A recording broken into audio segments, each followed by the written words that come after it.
Готов? Okie dokie. So, we're gonna start with the this. So we're doing the Tulskiy gingerbread. So get yourself a nice pot of water up to your first phalange, just a little bit. Get yourself a nice glass bowl that fits in. It does touch the water a little bit, not a big deal. We're gonna put it to medium to high, probably more high than medium. And we're gonna place a stick of butter. I use a stick of butter, even though it says 100 grams. A stick of butter is basically 115 grams. It's not a big deal. So that's how you start. You put that, and all of this is supposed to melt. And what I do while I wait for it to melt, I add 2 tablespoons of honey.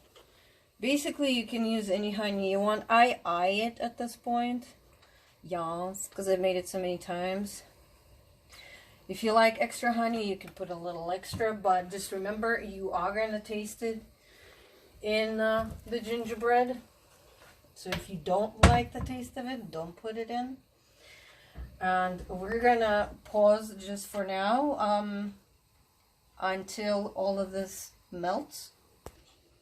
Okay, so while we wait for our butter and honey to melt and marry, we're going to prepare a mixture of sugar.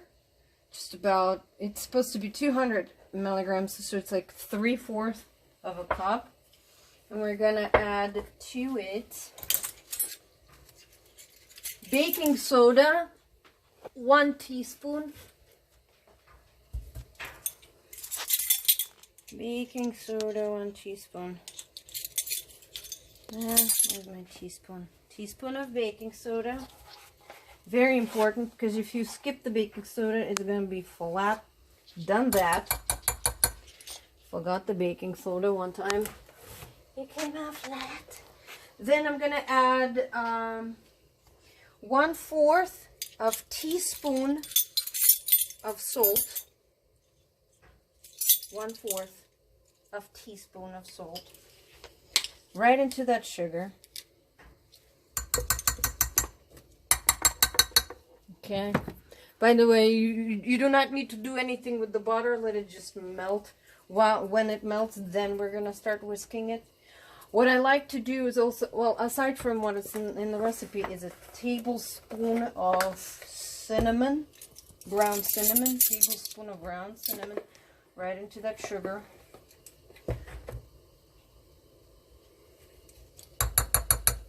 So, and even though the recipe does not call for it, I add 1/4 of teaspoon, 1/4 of a teaspoon of nutmeg,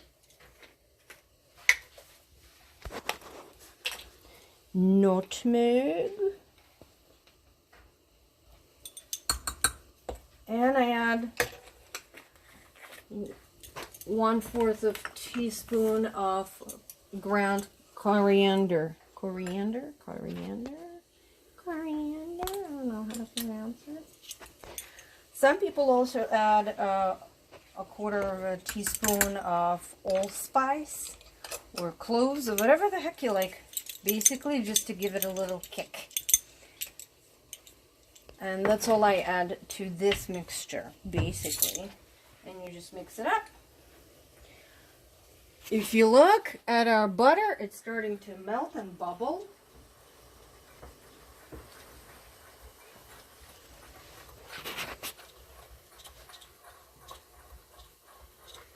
Okay. Very nice. That's all for that.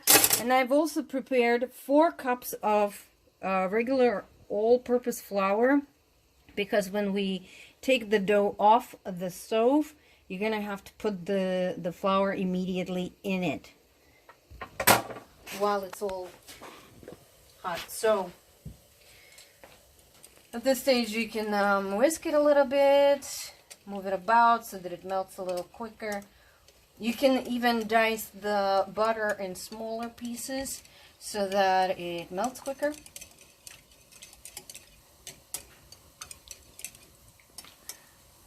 This is the sheet that I'm using. I do not know how large this sheet is. It's pretty standard size, I guess. It's not small, it's not large. It's standard size, whatever this is. And I can't tell you what the size of it is. Do they have a size? I don't know. Parchment paper, definitely needed. And may I recommend putting on something heat resistant while you're whisking. Otherwise, you're going to burn yourself and it'll be all over the place. So, as you can see, it's a little bit melting.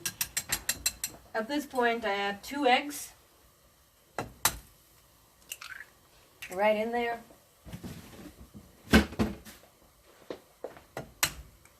Two eggs right in there. Whisk it immediately so that the eggs do not cook.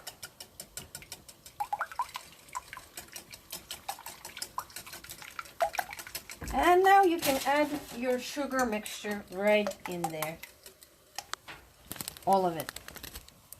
And now you mix until all of the sugar dissolves. This mixture might start to foam up a little bit. It's supposed to foam up a lot. I don't know. Mine never does. Maybe yours will. I've never experienced that. Mine usually foams up a little bit. So basically I just whisk it a little bit. Just be careful, do not burn yourself. Watch that other hand that you're holding this, securing this bowl with. And you keep boiling it and whisking it as vigorously as you want or as slowly as you want. It's not a problem if you whisk it slow. But you want all of the sugar to dissolve. And the way you know that it's dissolved, you're not going to feel it under your whisk. It's going to be smooth. So we're going to pause and wait until all of this is dissolved. So while you're doing this, put your oven to 350, preheat to 350, okay, as you're preparing your dough.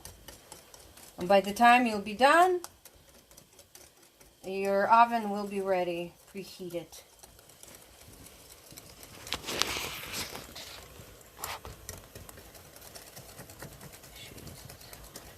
You paused? No, okay. So it's almost done. If I stop whisking it, it'll start foaming up.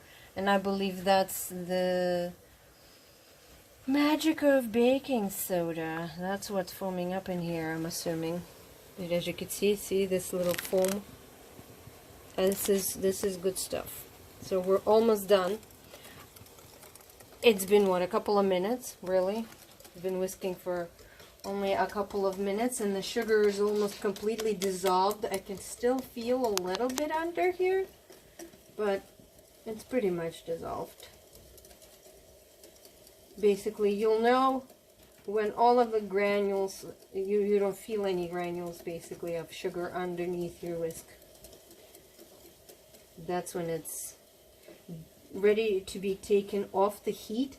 As soon as we take it off the heat, we have to start putting in the flour little at a time. Don't go pouring all of it at once. Just a little at a time, and then basically it'll take 4 cups of flour. Okay, so we are ready to take this off. I don't feel any sugar in there. Yeah, I'm going to turn off the heat. And you want to take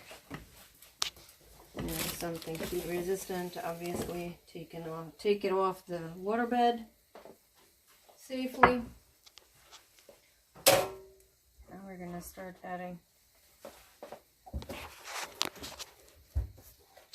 the flour little by little. Immediately right into that hot mixture. I take my rings off because I'm going to be kneading at some point with my hands. But before I do, I have to hold the hot bowl with the heat resistant something. Okay, basically incorporate the flour nice and easy. Okay.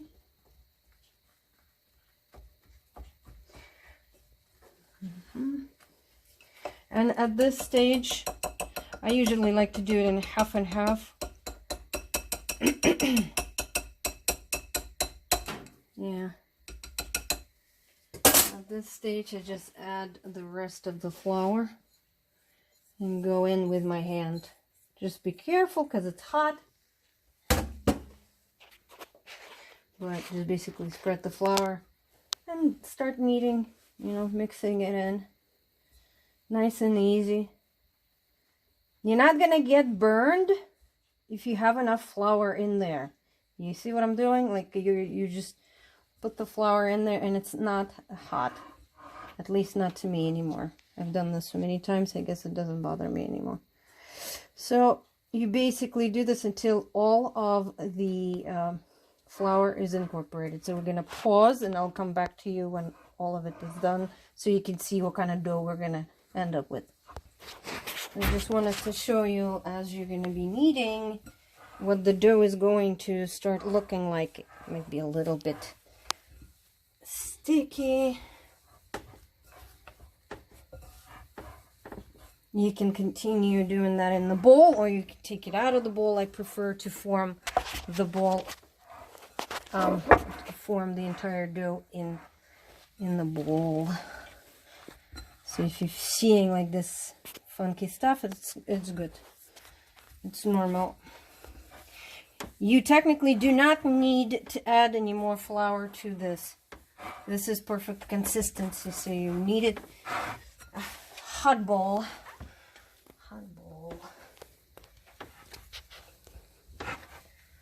Just make sure you get all of the flour in.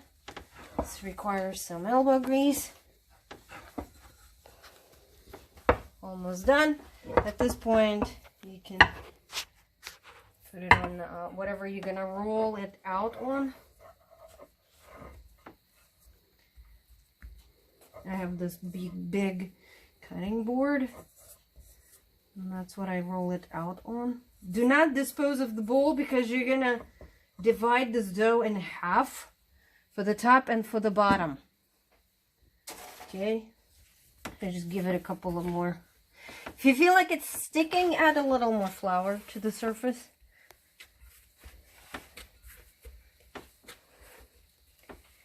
And just knead it so that it comes together and all of the flour is incorporated. The dough is relatively soft, pliable, very pleasant. Not like your regular dough. This is cookie dough. So it should be, when you hold it like this, it should slowly start melting off your hand kind of thing. Kind of like runny, soft. See? Like this. That's good consistency. So at this point, you divide it in half, or 40-60, whatever you want. I like the bottom layer a little bit larger than the top. This is where I do add a little flour.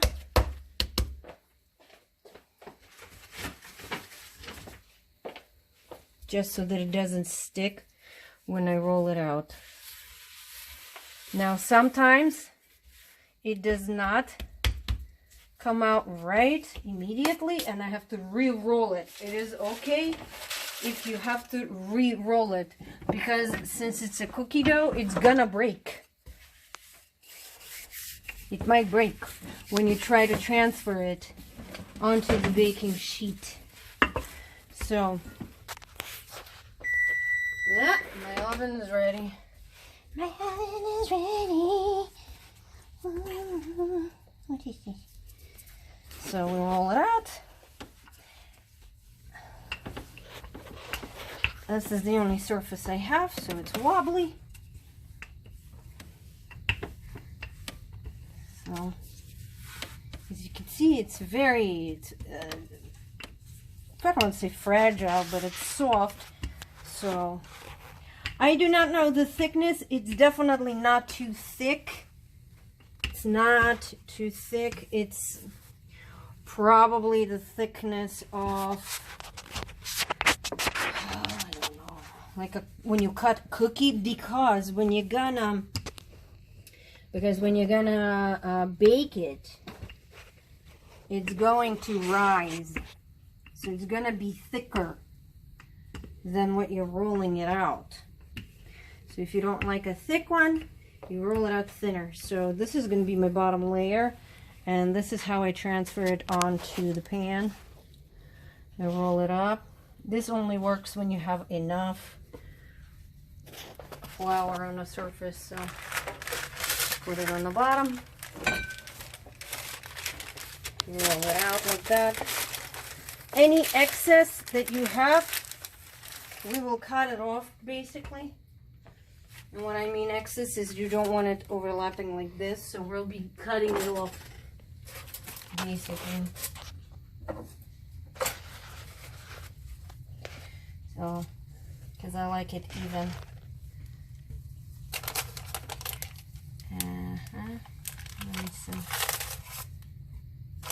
As you can see, it's large. It's like one gigantic cookie. That's because you're going to be cutting it later into as small or as large pieces as you would like, as you saw in your variety of cookies. You can cut it as you like. So this is our bottom layer. Where is my thingy? Scusi. So if you have any extra flour, you do want to brush it off, because otherwise it's gonna make it dry. And this is where you could put your whatever jam you want to use, whatever you want to line your cookie with. I find that strawberry and apricot jam and apple butter work the best. They complement the actual taste of the cookie, and the cookie itself doesn't take away from the taste of the jam, and it just complements each other. Today I'm going to use the strawberry, and you basically spread it throughout the entire cookie, leaving a border for you to seal it with.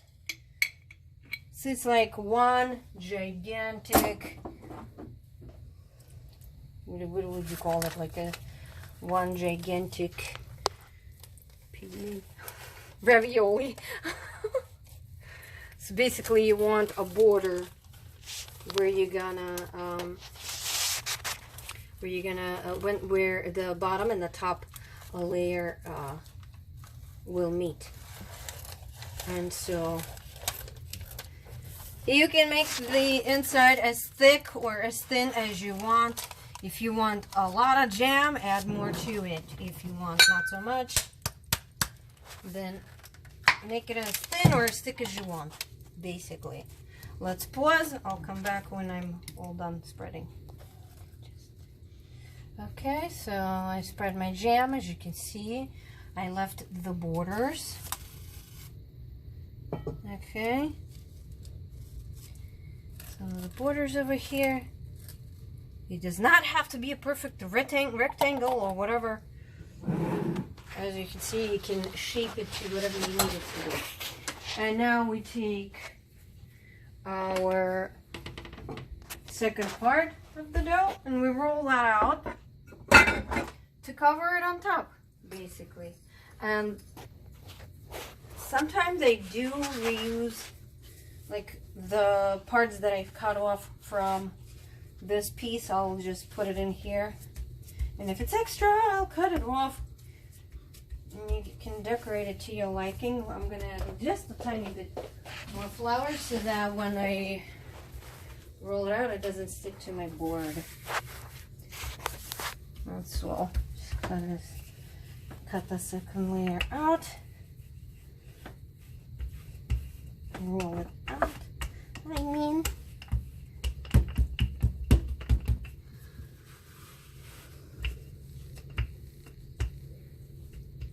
this should not be difficult to roll out. If it's difficult to roll out, you either forgot some kind of ingredient or you didn't wait until all the sugar has dissolved so that it's stiff. So obviously try to roll out approximately the same way as you did the first one, because you do want them to match.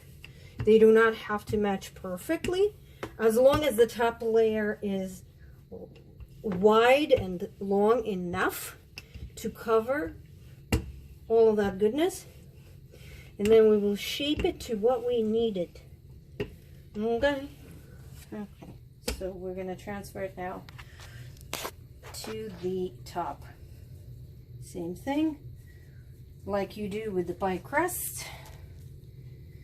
And hopefully this works. Always work. And we transfer it right on top. Basically, you cover it like you do with the pie. Voila! And now I cut off all of the excess immediately so that it's easier to pinch the borders together without all this excess stuff. And by the way, you can either dispose of all of this excess stuff, or you can create a design on top with all this excess dough. You can do whatever you want. It can be plain looking, or it can, because we're going to have glaze on top of it. So if you want to create some kind of design, you can create some kind of design. You do not have to. If you feel like you want to be creative, by all means. So now what I like to do is walk around the perimeter and press down first. There's so many different ways to pinch it and to seal it, but you do want to make sure you're sealing it well, relatively, so that it doesn't leak all over the place. And you want it nice and neat as well. You know, all these tricks with the forks and stuff, I just like to use my fingers to seal it first. And now I'm going to, you can pull this a little bit to yourself so that you're comfortable, and just pinch it like you do with the pie. Same exact thing you do if you are doing your own pie crusts. That's how you pinch it. So, you know, all around the perimeter.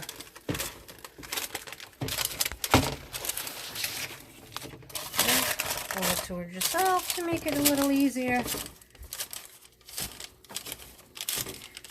All around the perimeter.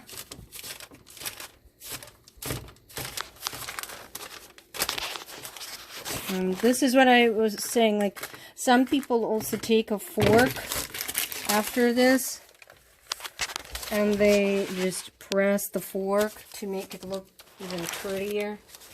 You can do so if you want to. You don't have to. We're going to cut this off because it's going to be a little too thick when I fold it over. So you just see if it's, so that it's nice and even. I'm just going to cut off the excess so that it doesn't look bulky. And you just keep pressing, making. Okay, so you pinched all the borders. Make sure your gingerbread is nice and flat around. It's not, you know, going over the borders or anything. The top doesn't have to be flat. It's not gonna, because you got jam underneath. Now here you can, again, if you have excess, a lot of excess dough, which you shouldn't really have a lot of excess, but I have just a little bit, and I'm not gonna do anything with it. So at this point you can just leave it as is and pop in the oven at 350 for about 20 to 25 minutes, depending on how your oven is. So we'll see you in about 20 to 25 minutes. So it's been 25 minutes. It's done. And now I'm making glaze. There's 4 tablespoons of sugar and 2 tablespoons of milk. Doesn't matter what kind of milk. You bring to boil. Wait for it to foam up. So it's gonna take a couple of minutes. So we'll pause for now. So now it's starting to foam up. Just it's been what, like 30 seconds, maybe a minute. So a couple or more seconds. Stir, stir, stir. And foam up. And this is our glaze. Okay. And so we have to glaze immediately while the gingerbread is hot. So basically spread the glaze evenly. You definitely spread, make sure that the borders are very well glazed, because the glaze will prevent from the borders to go dry, basically. And then you leave it to dry, not to dry, but to solidify. And you can cut your gingerbread preferably when it's cooled down, because if you're gonna do it too soon, it's gonna maybe crumble up or something. But just wait until it's completely cooled down. The glaze will form like a, it's gonna form a glaze. So bon appetit.